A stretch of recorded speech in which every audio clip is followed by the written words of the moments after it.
Hey everybody, today we're going to work on umami mushroom-based seasoning powder. If this is your first video here, my name is Ashley and welcome to my kitchen. Something that has been really inspiring me lately is this idea of creating not just your own spice blends, but your own flavor bases. And one of the first things that I really want to try is making a mushroom base. As many of us know, it can create this really good, rich umami base flavor that is hard to get without things like MSG and other added high sodium based things. Trying to keep things relatively simple, even though I'm going through the process of making this on my own.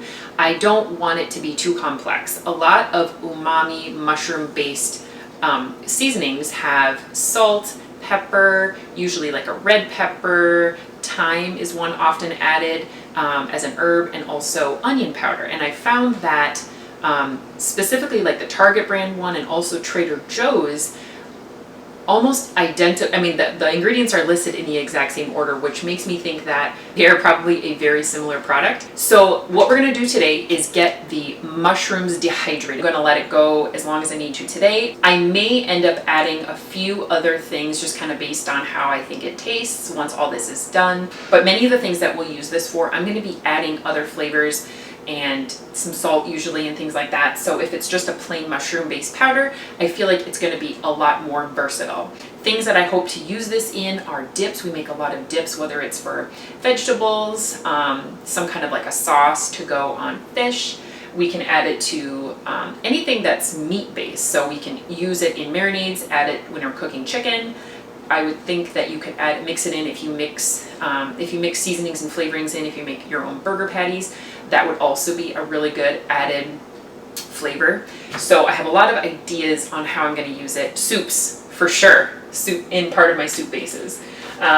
So what I'm going to do, I have 3 different mushrooms. I have baby bell mushrooms, just a plain white button mushroom, and then some shiitake mushrooms. Now the bell and white mushrooms I was able to find just at a regular store. The shiitake mushrooms I purchased in bulk from our food co-op. So the first thing I'm going to do is get them really well rinsed so we can sort of make sure that that flavor isn't being changed by any of sort of the debris that's found on mushrooms, and get them dried really well, and then we'll start chopping. I'm going to be using my food dehydrator, and my dehydrator, first of all, this glass door just fell off. And I don't know if you have dehydrator, let alone this brand of dehydrator, but I don't know why that would have happened. It seems like a very poor design choice. So I just have it taped for now because that makes it function just fine. I have six trays in here. So I'm thinking what I'll do is I'll fill 2 with each variety. I'm going to start with the shiitakes, getting these cleaned up, and it's going to be the same process for all of them. Just rinse, get any debris off. These look pretty good actually. And then get them very dry so that they start as dry as possible in the dehydrator.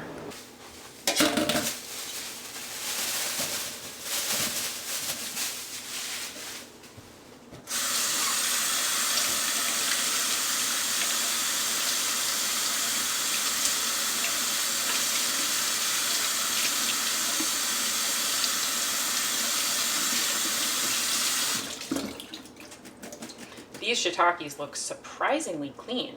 Very, very clean.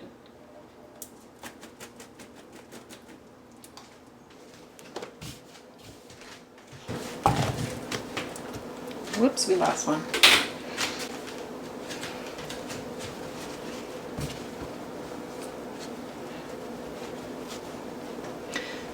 The other thing I should mention is that if you don't have a dehydrator, I am sure this could be done in a low oven. I don't think that a dehydrator is a necessity at all. Okay, on to the next one.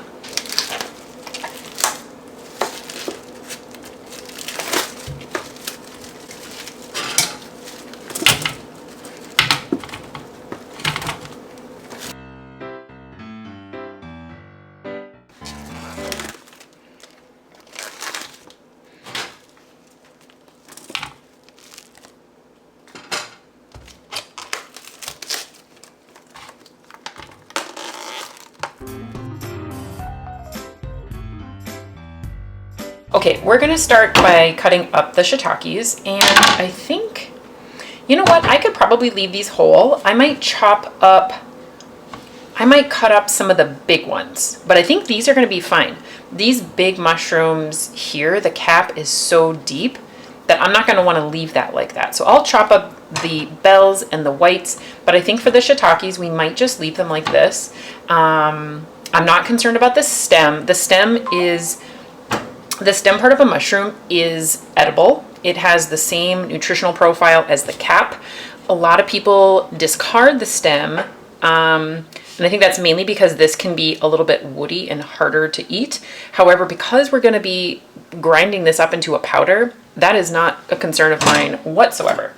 So I'm going to say that this little one is probably just fine. I might just do something like that. And that'll just allow that to dry a little quicker. Maybe I'll do that.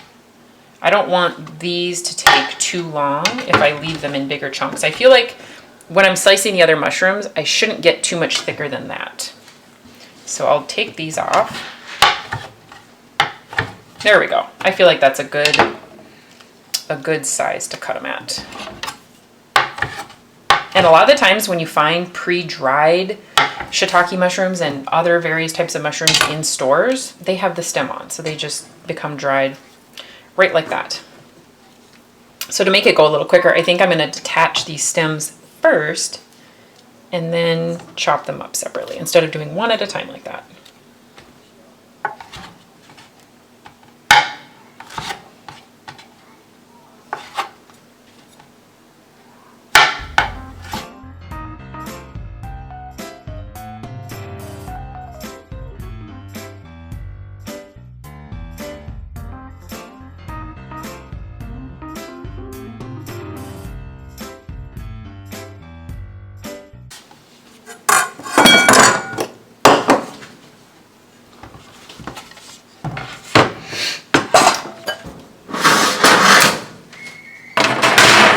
Because my counter space is so limited, I'm going to go ahead and get these loaded right now, and then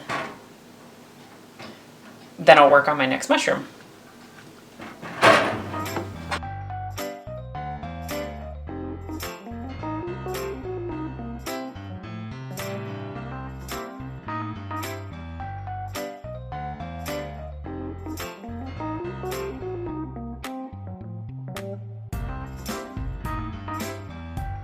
This is the pretty meticulous process to kind of lay these out, but I do want to try to maximize the amount of area that I'm covering in these. These are going to shrink up. Most things when you dehydrate them, they do shrink as their water content goes down. So when these pull out, they're not going to be taking up near this amount of space. If you were going to use your oven, a lot of cooling racks that are all metal, you could totally use that. That would be oven safe and would allow the airflow on the bottom and the top. And that's one thing that's really nice about dehydrators, is that I don't really have to worry about whether the top or the bottom should be, you know, the part exposed to air, because it's going to get pretty much the same airflow whether it's on the top or the bottom. I try to make sure there's at least a little bit of space, because if they're touching too much, then it's just going to take a lot longer in the dehydrator. I am really maximizing my dehydrator space today, maxing things out. If you're doing greens, like I did a video on making a homemade green powder, which is phenomenal. We use it every single day.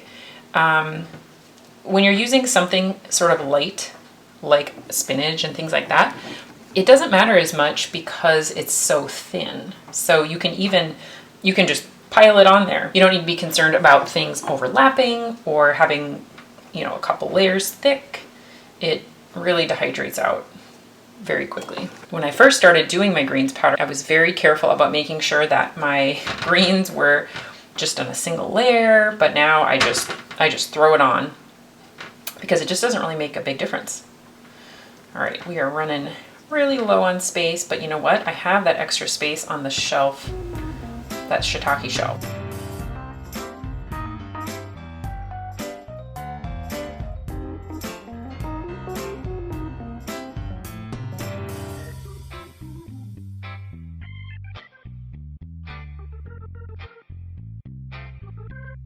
This is working out so well. I only have this little bit left of all of those mushrooms. So again, I'm just going to slide this out and find a little home for these mushrooms. Look at that. Wow. Okay. Just slide these last two in. Whoop, oh gosh.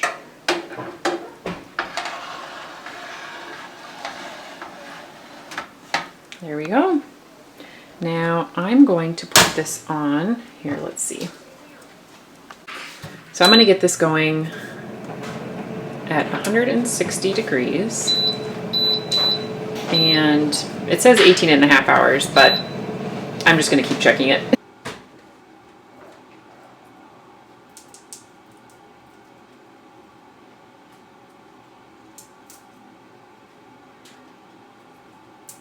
Okay, I'm just going through and cracking a bunch of these and just kind of checking their brittleness. These mushrooms seem to be ready to go. I don't really know how to gauge specific percentages of humidity and things like that. So I just figure as long as they're dry and they have a nice snap to them, that's all I can really ask for, because that's all I need it for. So I am going to just let that door sit open for a minute. And just let that hot air come out, and then we will transfer the mushrooms to a plate where they can just kind of cool off a little bit more to the air, and then it shouldn't take just a short amount of time, and we will get these all blended up. So as you can see, all these mushrooms just look so great. These trays are already cool to the touch. It doesn't take hardly any time at all. So they just really shriveled up. I mean, if you remember seeing these, it was just, everything was practically touching, but just a little bit of space in between. Those are the white ones, and the shiitakes were on top.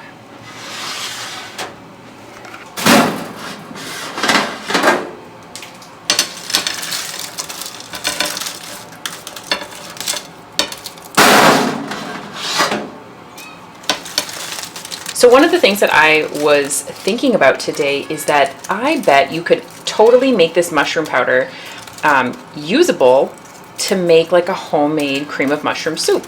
Now you wouldn't have the chunks because I'm going to just pulverize all of this into a powder, but if you didn't have it on hand, I bet you could totally reconstitute this and make a fantastic cream of mushroom soup. They just by using the powder, a little bit of milk, and some kind of a thickening agent of some kind, a little salt, I think it would work beautifully. And it's shelf stable, doesn't hardly take up any space at all.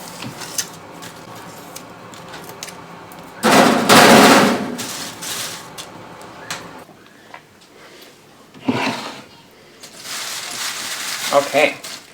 I think that's all the time these mushrooms needed. These are very cool to the touch. I don't feel any heat in here whatsoever right now. So let's just get these loaded.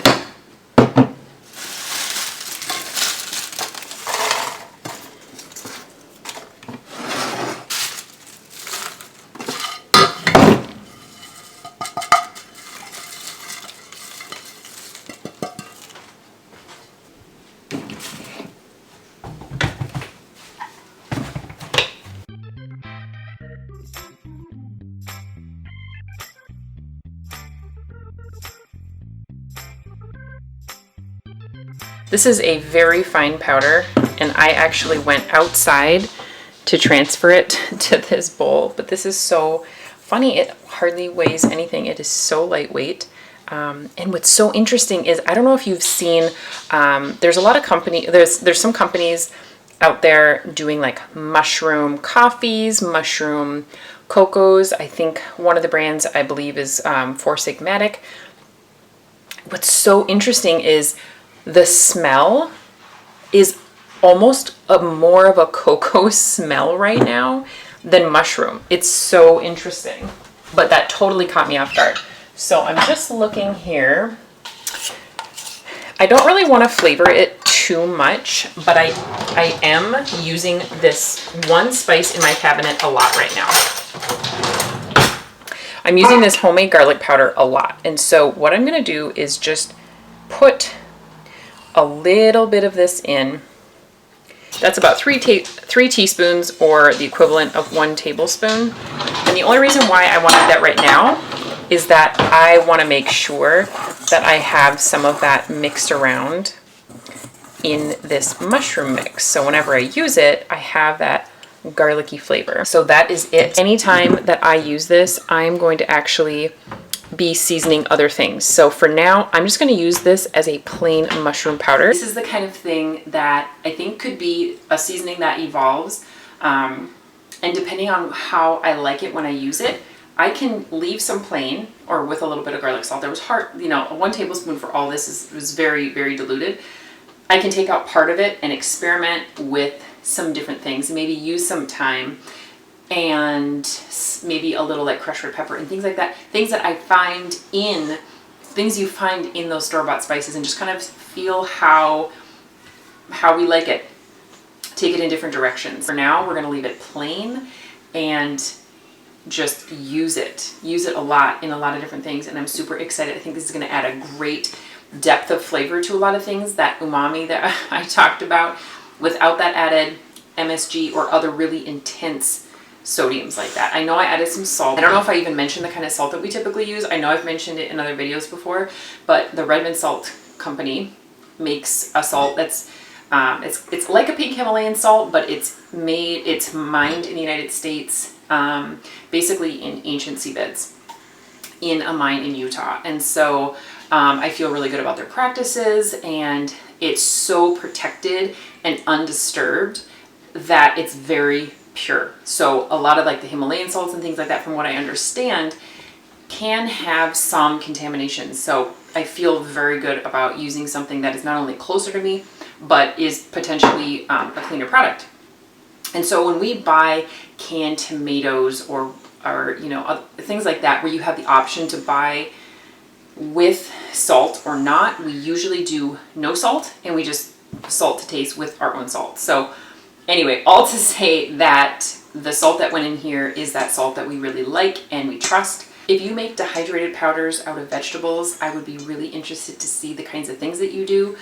Just drop them in the comments and I'll read them and I'll comment back. One of the other things that I will be doing that is really high on my priority list is to make a vegetable powder. I have recently discovered these rice chips that they're just made with brown rice, and they are only seasoned with this vegetable powder. And all it is dehydrated, tomato, onion, garlic, some jalapeno maybe, bell pepper, and just simple things that I can totally dehydrate in my own home. And I'm just like blown away by this flavor, and not necessarily to make my own crackers, but to be able to season other food. So I am definitely going to be making one of those.